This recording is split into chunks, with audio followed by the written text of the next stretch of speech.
The G7 begins today in Evian-le-Bain, France, and it is instructive to see which countries are attending. Obviously, we know that the G7 countries will attend: United States, Canada, United Kingdom, France, Italy, Germany, and Japan.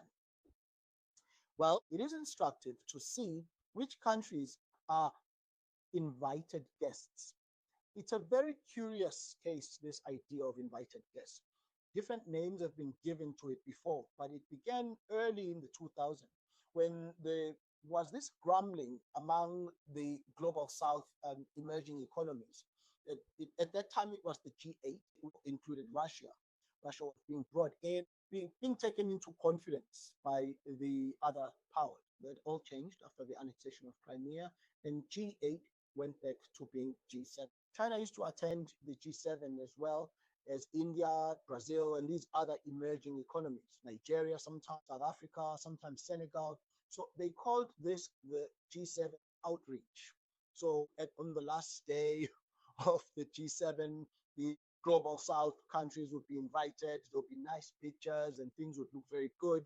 But of course, there was always grumbling, and still is, about this being kind of a photo op and not being real inclusion that many of these economies have sought. The needle has still not moved on that score. But in Evian Le Bain, today, tomorrow, and Wednesday, we will see among the African countries that are there as invited guests, only Egypt and Kenya. South Africa is not there. Quite instructive. We kind of can surmise why.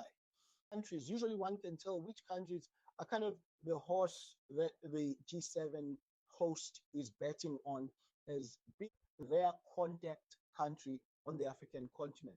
So, and this must be a consensus country. It's a country that makes every member of the G7 happy. So we may well conclude then that Kenya is, at least south of the Saharan desert, is the one consensus country that has made everyone happy with its attendance. Among the Americas, Brazil is invited guest.